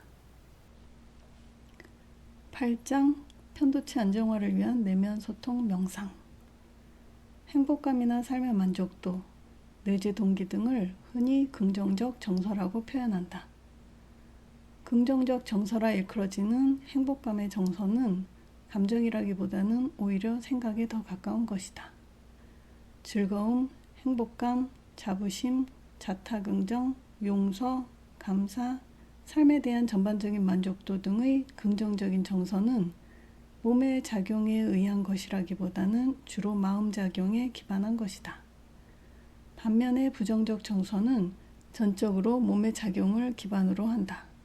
감정의 실체는 부정적 감정 단 하나뿐이고, 그것의 본질은 두려움 하나뿐이다. 두려움에서 좌절감과 우울감이 오고 분노와 공격 성향이 나온다. 모든 감정의 본질은 두려움이다. 마음 근력을 강화한다는 것은 모든 두려움에서 벗어나 불안감이 없는 상태에 가까워지는 것이다. 특히 실패에 대한 두려움이 사라질수록 중요한 마음 근력 중 하나인 회복 탄력성이 강해진다. 알로스테시스는 변화 속의 안정이라는 역설적 개념이다. 신체 조절 작용의 근본 목적은 항상성을 유지하는 데 있는 것이 아니라 신체 내부 환경을 끊임없이 변화시켜서 생존과 번식을 더 잘하는 데 있다. 생명 현상을 위한 조절 작용은 외부 자극에 수동적으로 반응하는 피드백보다는 능동적인 예측에 의한 것이어야 한다는 것이 알로스테시스 개념의 핵심이다. 탈바꿈은 단지 형태만을 바꾸는 것을 의미하지 않는다. 행동 양식도 근본적으로 달라진다. 외부 자극뿐만 아니라 내부 감각까지 고려해 능동적 추론을 함으로써 서프라이즈를 지속적으로 최소화하려는 모든 과정이 알로스테시스다. 몸 전체의 작동 과정에서 아직 알로스테시스에 도달하지 못했을 경우에 예측오류 일부가 내 의식에 불편함이나 불쾌감 혹은 고통으로 떠오르게 되는 것이다. 몸이 불편함을 의식에 하소연하는 것이다. 그것이 감정이고 통증이다. 우리의 의식은 예측 오류 상태를 불편하고 불쾌한 어떤 느낌으로 받아들이는데 그래야 그 상태를 그냥 두지 않고 신속하게 수정할 수 있기 때문이다.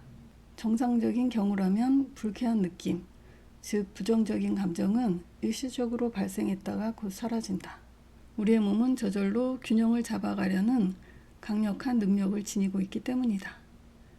자신이 느끼는 감정이 어떤 것인지 잘 구분하고 인지하는 사람일수록 감정 조절 능력이 뛰어나다. 감정을 인지하는 것은 결국 내부 감각에서 주어지는 정보를 얼마나 정확하고 효율적으로 능동적 추론을 해내느냐에 달려있다. 따라서 감정 조절 능력을 키우기 위해서는 내부 감각 인지 훈련이 매우 중요하다. 감정은 몸의 문제이기 때문에 생각으로 조절될 수 있는 것이 아니다.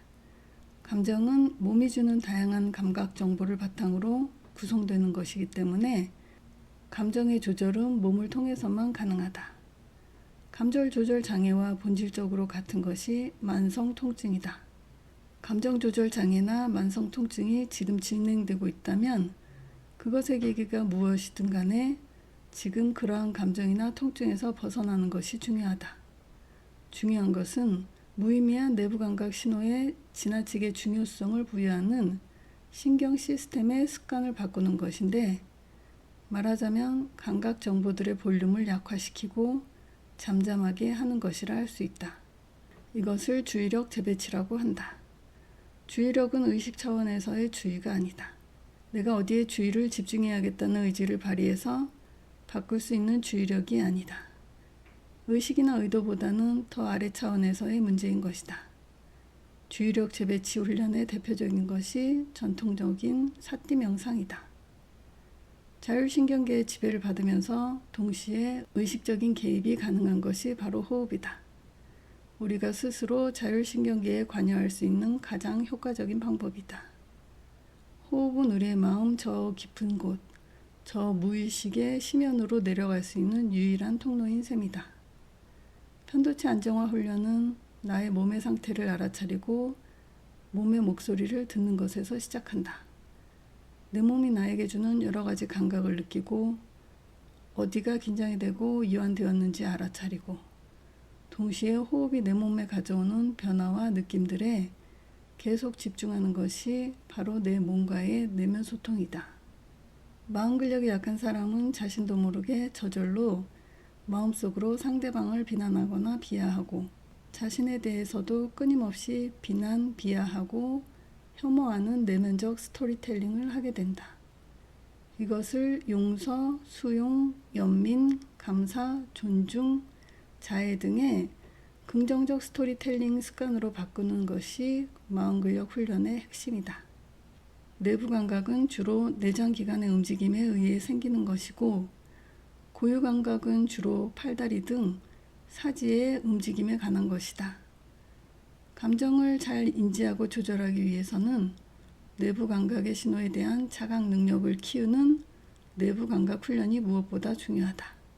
스트레스를 잘 관리하고 감정 조절 능력과 대인관계 능력을 키워서 마음 근력을 강화하기 위해서는 미주신경계를 포함한 내부 감각 신호 전반에 대한 자각 능력을 키우는 것이 매우 중요하다. 감정 조절 장애의 핵심 원인은 과거에 있었던 불행한 사건에 대한 나쁜 기억이 아니라 현재 몸이 전해주는 신호들을 제대로 처리하지 못하는 데 있다. 나쁜 기억에 대한 새로운 의미 부여나 재처리에 초점을 두기보다는 현재 내 몸이 내부 감각 신호들을 잘 인지할 수 있도록 회복시키는 것에 초점을 두어야 한다. 9장 고유감각 훈련과 움직임 명상. 의식의 두 가지 기본 작용에는 의도와 주의가 있다. 내부 감각 훈련은 바로 주의에 집중함으로써 편도체를 안정시키고자 하는 것이다. 편도체 안정화를 위한 또 다른 효과적인 방법은 바로 의도에 집중하는 것이다. 의식이 지닌 의도는 대부분 움직임과 관련이 있다. 모든 의식적인 움직임에는 항상 의도가 선행한다. 자신의 의도를 늘 스스로 알아차리고 있어야만 자기 조절력을 발휘할 수 있다. 의도에 집중하는 훈련의 핵심은 스스로의 움직임에 주의를 집중하는 것이다. 특히 고유 감각을 기반으로 하는 움직임 훈련은 의도의 능력과 주의의 능력을 동시에 향상시킬 수 있는 매우 효과적인 방법이다. 의식의 본질적 내용은 움직임에 대한 의도이기 때문이다. 내부 감각 훈련이 주의를 중심으로 의도가 가미된 훈련이라면 고유 감각 훈련은 의도를 중심으로 주의가 가미된 훈련이다. 내부 감각 훈련은 호흡에 집중해야지, 심장박동을 느껴봐야지 등의 의도로 시작하지만 주로 감각에 대한 주의와 알아차림에 집중하게 된다. 반면에 고유 감각 훈련은 움직임에 대한 의도가 더 전면에 드러나며 몸에 전해지는 고유 감각을 느끼면서 움직임을 조절해 간다. 의식은 움직임을 위해 내가 만들어낸 기능이다. 의식의 본질은 의도에 있고 의도의 본질은 의미 부여에 있으며 의미 부여의 기반은 능동적 추론에 있다. 이러한 의도의 목적은 주어진 환경에 효율적으로 살아가기 위한 것이다. 움직임은 삶의 핵심이다. 온갖 생각과 사유의 본질은 의도와 관련된 스토리텔링이며 모든 의도의 근원에는 움직임이 있다. 뇌의 기능은 어떤 주파수로 진동을 주고받는가에 의해 더 많이 결정된다. 다시 말해 뇌의 같은 부위가 활성화된다 해도 그 부위의 진동 주파수가 달라짐에 따라 뇌는 다양한 기능을 발휘하게 된다. 인간의 뇌는 외부 자극에 대해 능동적으로 반응할 수 있는 능력을 갖추고 있다. 이러한 능력은 중추신경계가 자발적으로 특정 주파수의 진동을 만들어낼 수 있다는 사실에 기인한다. 의도적인 움직임을 할 수 있는 상태가 바로 깨어있는 각성 상태다. 고유감각 훈련은 이러한 움직임의 요소와 명상의 요소를 모두 지닌 움직임 명상이다. 고유감각에 집중하는 훈련의 핵심은 움직임 속에서 내 몸이 주는 여러 신호를 주의 깊게 관찰하는 것이다. 대표적인 것이 요가, 필라테스, 스트레칭과 같은 장력 운동이다. 어떠한 근력 운동을 하든 천천히 집중해서 하면 효과적인 고유 감각 훈련을 할 수 있다. 실외에서 하는 달리기 운동뿐만 아니라 실내 자전거나 로잉머신 등 실내에서 하는 여러 가지 유산소 운동을 통해서도 할 수 있다. 고유 감각에 집중하는 유산소 운동이야말로 최고의 마음 근력 훈련이다. 10장 전전두피질 활성화를 위한 내면 소통 명상. 생각은 의식이 끊임없이 수행하는 스토리텔링이다. 그 이야기 습관을 바꾸는 것이 마음 근력 훈련의 핵심이다. 내면 소통을 통해서 마음 근력을 강화하는 훈련을 하려면 우선 내가 어떤 내면 소통을 하는지 지속적으로 알아차리는 것이 중요하다.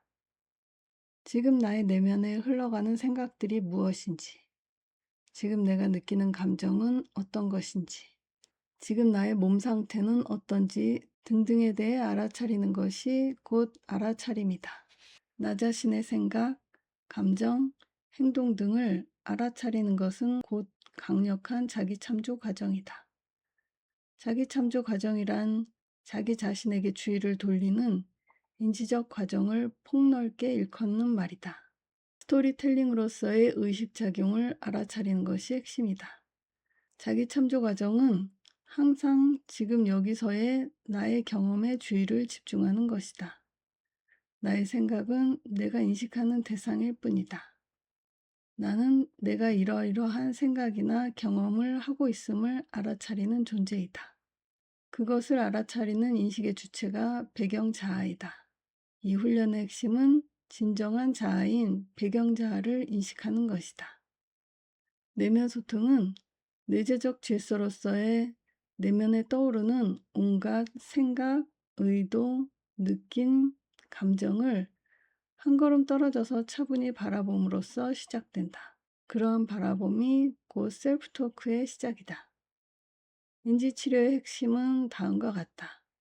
첫째, 감정이 상하는 일이 생길 때 동반되는 부정적 생각이나 이미지를 발견하기. 이때 이러한 부정적 생각이나 이미지가 내가 나에게 습관적으로 하는 부정적인 내면 소통의 내용이다. 둘째, 이러한 부정적 생각이나 이미지를 자동으로 불러일으키는 나의 신념 체계, 즉, 내가 당연하게 생각하는 전제나 믿음, 혹은 고정관념 등을 한 걸음 떨어져서 객관적으로 바라보기. 셋째, 이러한 믿음에 대해 의문을 던져보기. 과연 그러한 나의 믿음 또는 해석 방법이 유일한 것인가? 다른 방법은 없는가? 이처럼 다른 설명을 찾아내려는 시도가 곧 인지치료의 핵심이다. MFC의 신경망은 9가지 중요한 기능을 가진다. 몸에 대한 통제, 소통 능력, 감정 조절, 불안 조절, 반응 유연성, 통찰력, 공감 능력, 도덕성, 직관이 그것인데 모두 마음 근력과 밀접한 관련이 있다. 이 9가지 뇌 기능은 모두 알아차린 명상 훈련을 통해 강화할 수 있다. 또 스스로 자기 자신을 자각하고 자기 자신을 통제하고 이기주의를 넘어서 타인을 배려하고 존중하는 능력도 포함된다. 자기 동기력의 기반이 되는 창의력을 가능케 하는 디폴트 모드 네트워크를 활성화하는 가장 효과적인 방법 역시 알아차림과 명상이다. 인간이 행복을 느끼는 것은 바로 지금 여기에 온전히 집중할 때다. 다양한 취미 활동의 공통점은 몰입하는 동안에는 일시적인 행복감을 느끼게 해준다는 것이다. 지속적인 평온감과 행복감을 유지하려면 아무것도 하지 않으면서도 지금 여기에 현존할 수 있는 능력이 필요하다. 행복해지기 위해서는 어떤 특정한 일을 하는 것보다는 어떤 일을 하든 그 일에만 집중하고 딴 생각을 안 하는 것이 훨씬 더 중요하다. 여행을 통해 행복감을 느끼기 위해서는 어느 장소에 있느냐가 아니라 어떤 마음 상태에 있느냐가 중요하다. 아무것도 하지 않을 수 있는 나만의 고요한 시간과 조용한 공간을 즐기는 것이 진정한 럭셔리 여행이다. 특정한 대상에 집중을 하는 것을 사구나 명상이라고 한다. 내 몸이 느끼는 감각에 집중하거나 소리나 빛 혹은 색깔에 집중하는 명상이 대표적인 예다. 반면에 대상 없는 집중을 하는 것이 니르구나 명상이라고 한다. 우선 특정한 대상에 주의를 집중해 사티 상태를 유지한 다음 그 대상이 서서히 사라지도록 하는 방법이 효과적이다. 대표적인 사례가 종소리 격관 명상이다. 자기 긍정과 타인 긍정의 6가지 방법은 2가지 축으로 이루어진다. 하나는 용서, 연민, 사랑의 축이고 다른 하나는 수용, 감사, 존중의 축이다. 전자는 신이 인간에게 내리는 축복이다. 신은 인간을 용서하고 불쌍히 여기고 사랑으로 지켜주신다. 용서를 하면 연민을 느끼게 되고 연민이 발전하여 사랑이 된다. 또는 사랑의 마음이 흘러넘치면 연민이 되고 연민의 마음으로 모든 죄를 용서할 수 있게 된다. 또 다른 축은 인간이 신에 대해서 하는 것이다. 마음의 문을 열고 자기 내면을 돌이켜보고 절대자를 내 안으로 받아들이는 것이 수용이며 절대자에 대해 모든 일에 감사하는 것이 기도의 핵심이고 한없는 경외심으로 절대자를 지극히 존중하는 것이 신앙심이다. 우리가 용서를 할 때 비로소 온전한 수용도 할 수 있다. 지금 이대로 있는 그대로 모든 것을 열린 마음으로 받아들이는 수용의 마음에서 연민의 마음이 생긴다. 아픔과 부족함에 대해 공감을 하면 상대방의 행복을 바라는 사랑과 자애의 마음이 솟아난다. 상대방의 강점과 훌륭한 점이 보이고 이는 존중심으로 연결된다. 용서는 과거의 일을 떠나보내고 흘려보내는 것이다. 용서는 상대방의 동의나 호응이나 인정이 필요하지도 않다. 용서는 나 혼자 하는 것이다. 인정과 반성이 있고 깊이 뉘우치는 마음이 있어야 비로소 나는 나를 용서할 수 있다. 자기 용서는 우리를 자기 존중으로 이끌어준다. 진정한 자기 반성은 자기 긍정으로 가는 확실한 첫걸음이다. 연민은 아픈 마음에 공감하는 것이다. 나의 몸을, 나 자신을, 나의 위치를, 나의 어리석음을, 나의 이루지 못한 꿈을, 나의 고민과 갈등을, 나의 나약함과 불안함을, 나의 분노와 슬픔을, 나에게 주어진 모든 것을, 내가 할 수 있는 것과 할 수 없는 모든 것을 있는 그대로 따뜻하게 받아들여야 한다. 이것은 근본적인 자기 수용이다. 내가 스스로 나 자신을 위로하고 내가 내 아픔과 고통에 공감하는 것이 곧 자기 연민이다. 나 자신을 전적으로 받아들일 수 있는 사람은 궁극적으로는 나 자신밖에 없다. 나마저 나를 부정하고 무시하고 거부한다면 이 세상 그 누구도 온전히 나를 받아들이지 못할 것이다. 자기 자신에게 연민의 마음을 갖는 가장 쉬운 방법은 친한 친구를 대하듯 자기 자신을 대하는 것이다. 따뜻한 연민의 마음으로 호흡 한번 하는 것만으로도 긍정적 변화가 생긴다. 사랑은 상대방이 건강하고 행복하기를 바라는 마음이다. 상대방이 고통을 겪지 않고 편안하고 평온하기를 바라는 마음이다. 상대방의 행복한 모습을 보면서 내가 행복해지는 것, 이것이 사랑이다. 대가나 보상을 기대하는 것이 사랑이 아니다. 주는 만큼 받겠다는 것은 거래이지 사랑이 아니다. 기대나 조건 없이 퍼주는 사랑, 거기에는 용서와 연민도 포함되어 있다. 사랑은 주는 것이다. 내가 세상에 대해 끊임없이 무엇이 필요한가, 내가 무엇을 해줄 수 있을까 라고 묻는다면 이 세상도 나에게 무엇인가 자꾸 주려고 할 것이다. 우리 뇌는 다른 사람을 행복하게 해줌으로써 내가 행복해지도록 프로그래밍 되어 있다. 인간이 경험할 수 있는 최고의 행복은 누군가를 사랑함으로써 얻어진다. 내가 오롯이 고요함과 텅 빔 속에 가득 차도록 현존할 때만 진정한 사랑이 가능하다. 그때 상대방의 진정한 행복을 바랄 수 있다. 중요한 것은 대상이 아니라 나의 사랑하는 마음 상태다. 어떠한 대상에 대해서도 행복하기를 바라는 따뜻한 사랑의 마음을 계속 유지하는 것이 중요하다. 수용은 받아들입니다. 내 삶에 펼쳐지는 어떠한 사건에 대해서도 저항하지 않는 마음 상태를 의미한다. 현실을 있는 그대로 받아들이는 마음 상태다. 나에게 벌어지는 일이 그저 나를 통과해서 지나가도록 내버려 두는 것이 수용이다. 받아들인다는 것의 핵심은 저항하지 않는다는 것이다. 수용은 집착을 버린다는 것과 같은 뜻이다. 삶의 방향이 있고 에너지를 얻고 적극적 도전성을 발휘하려면 반드시 바라는 것이 있고 원하는 것이 있어야 한다. 원하는 것을 향한 적극적인 동기는 건강한 마음 근력을 위해서도 꼭 필요한다. 집착을 버린다는 것은 아무것도 원하지 않는다는 뜻이 아니라 원하되 그것 때문에 불행해지지 않는다는 뜻이다.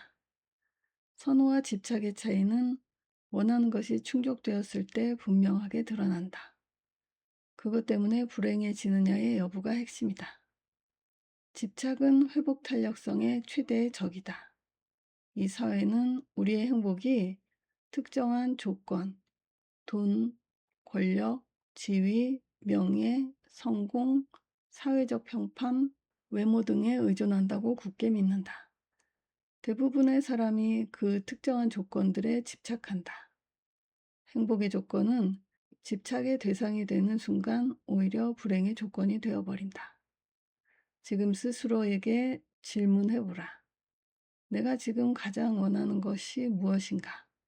그것을 얻지 못하게 되면 나는 불행감을 느낄 것인가? 불행감을 느낀다면 나는 그것에 집착하는 것이다. 사람들이 두려워하는 것은 크게 두 가지다. 하나는 행복의 조건이라고 굳게 믿은 것을 얻지 못하는 것에 대한 두려움이다. 다른 하나는 이미 가졌다고 생각하는 행복의 조건을 혹시라도 잃어버리면 어쩌나 하는 두려움이다.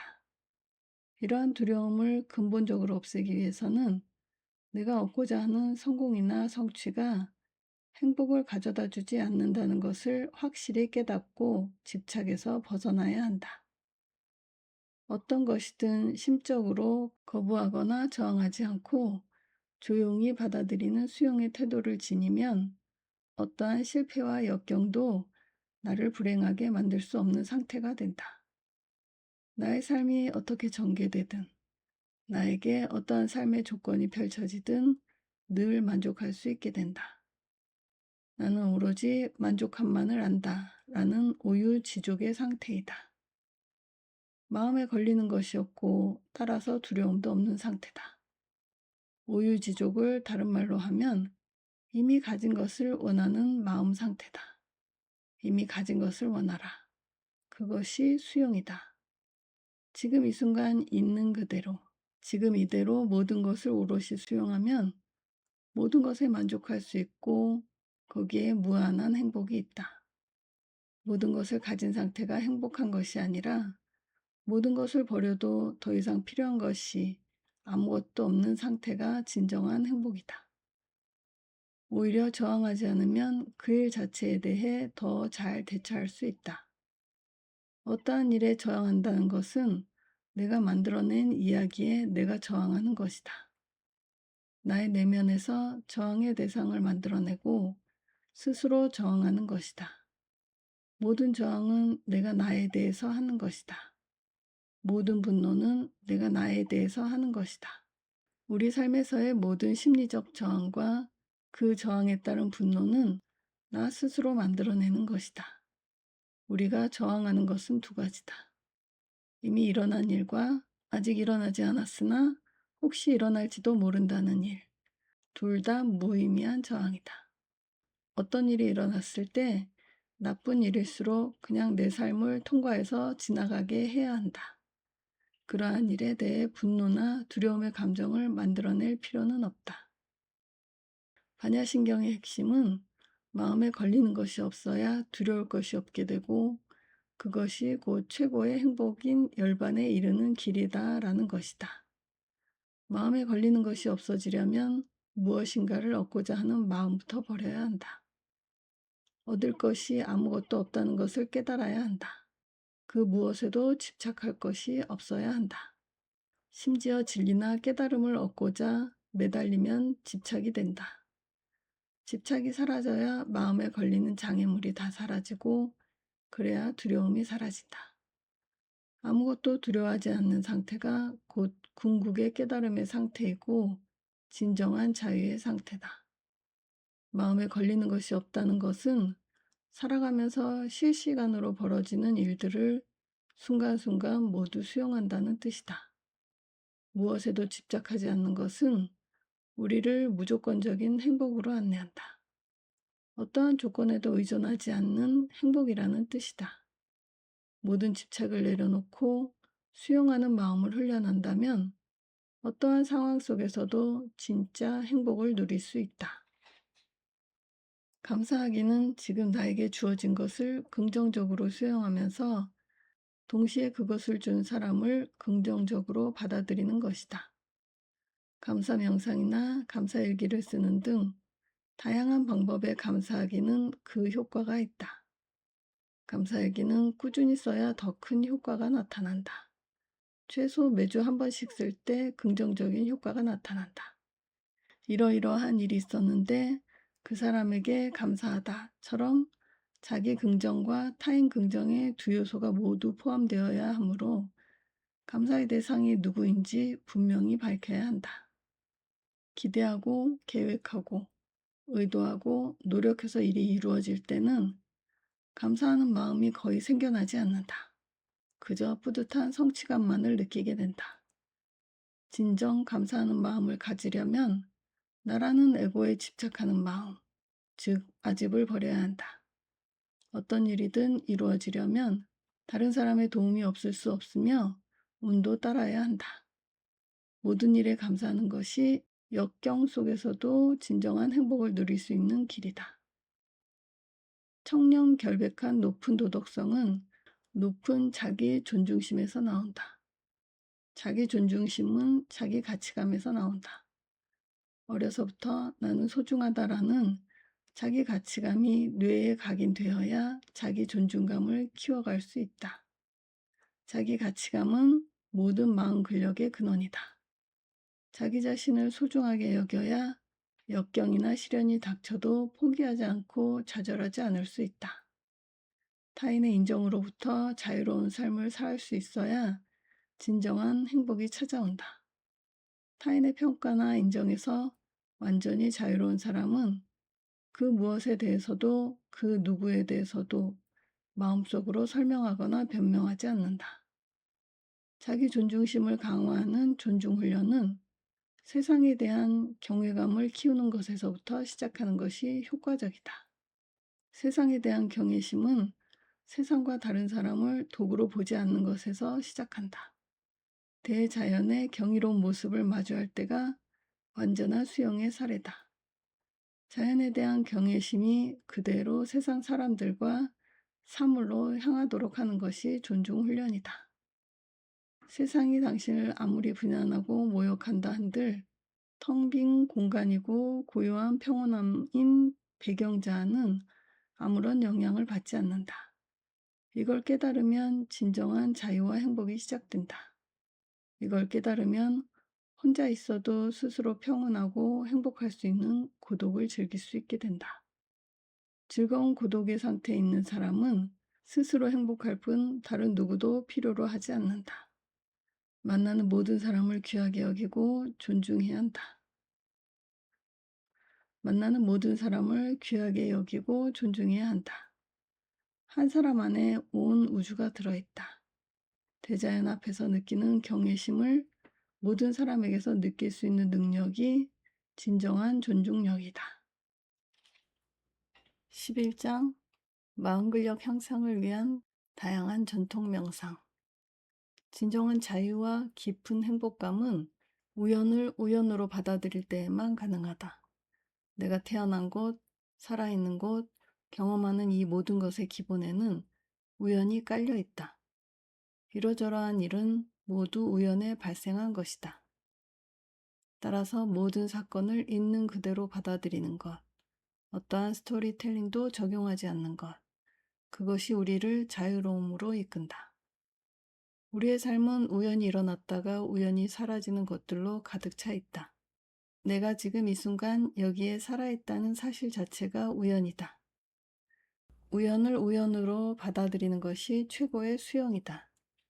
삶의 조건이나 환경보다 더 중요한 것이 삶 자체이다. 그리고 삶 자체는 항상 지금 여기에만 존재하는 우연의 덩어리이다.